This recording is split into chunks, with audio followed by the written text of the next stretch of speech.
मैं हूं हिमांशु द्विवेदी और स्वागत है आपका हमारी खास पेशकश चर्चा में। चर्चा के तहत आज एक बार फिर हम राजनीतिक विषय पर बातचीत करेंगे। राजनीतिक विषय पर बातचीत करना इसलिए जरूरी हो गया है कि देश के दो महत्वपूर्ण राज्यों के संदर्भ में विधानसभा चुनाव निर्णायक मोड़ पर आ पहुंचे, झारखंड और महाराष्ट्र। झारखंड में पहले चरण के तहत कल मतदान भी होने जा रहा है। महाराष्ट्र में 20 तारीख को मतदान होना है। तमाम राजनीतिक दल और उन राजनीतिक दलों के प्रत्याशी पूरा दमखम लगाए हुए हैं जनता को रिझाने के लिए। जनता को रिझाने के लिए उनके अपने प्लान हैं, अपनी घोषणाएं हैं, अपने ऐलान हैं, लेकिन इन सबके बीच में सुर्खियों में वो बयान है जिनको लेकर हम हैरत में पड़ जाते हैं। भारत में लोकतांत्रिक इतिहास के तहत इस समय जिस शब्दावली का उपयोग तमाम राजनीतिक दलों के नेता कर रहे हैं, वो ये विचार करने के लिए हमें मजबूर कर रहे हैं कि क्या वाकई चुनाव प्रचार की जरूरत देश में रह गई है। अगर चुनाव प्रचार के नाम पर एक दूसरे को गाली देना ही रह गया है तो क्या और बेहतर तरीका कोई खोजा जाए जिसके माध्यम से मतदाताओं तक बात को संप्रेषित किया जाए।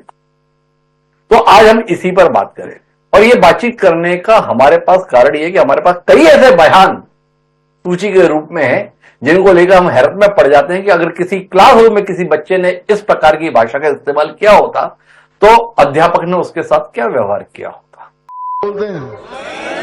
आप बीजेपी को बनाने का समय आ गया है। बीजेपी को बनाने का समय आ गया है। ये इतनी मस्ती में आ गए कि ये किसी को, अब ये तो भगवान हो गए ना। ये ओवैसी भी यहाँ आने लगा है। मेरे हैदराबादी भाई, उधर ही रहना, इधर को मत आना, इधर को तुम्हारा कोई कामा नहीं है। यहाँ पर आकर हमको धमकियां दी जा रही है।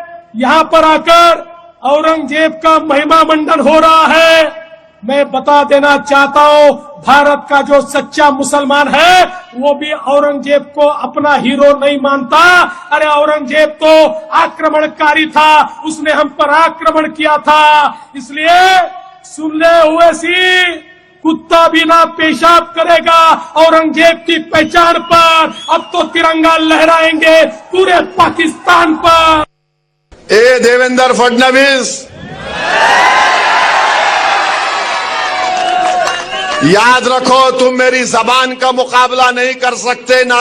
अगर तुम मोदी अमित शाह भी बैठ गए तो मेरी जबान का मुकाबला नहीं कर सकते। ये महाराष्ट्र के चीफ इलेक्टोरल ऑफिसर से हम पूछना चाह रहे हैं, मेरा नाम लेकर जिहाद का नाम लिया जा रहा है, धर्म युद्ध का नाम लिया जा रहा है। क्या ये इलेक्शन कानून के खिलाफ नहीं है? क्या ये मॉडल कोड ऑफ कंडक्ट के खिलाफ नहीं है? ये लोकशाही है, जमहूरियत है। यहां पर धर्म युद्ध और जिहाद कहां से आ गया फडणवीस?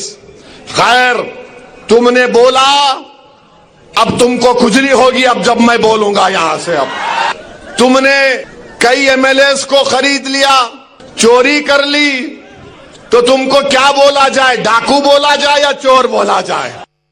कबीरदास जी ने शब्दों को लेकर कई बार बात की और उन्होंने जो बातचीत कही उसको जानने समझने की जरूरत है। उन्होंने कहा था कि मुख आवे सोई कहे, बोले नहीं विचार, हते पराई आत्मा, जीभ बांधी तरवार।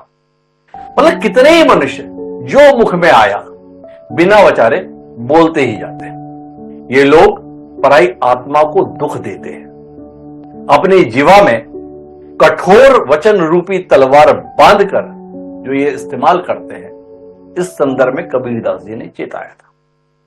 सैकड़ों साल पहले उनके द्वारा दी गई चेतावनी को, जिनके ऊपर देश और प्रदेश को संभालने की, संवारने की जिम्मेदारी देने का विचार जनता बना रही है, वो ऐसी भाषा के साथ जनता के बीच जा रहा है।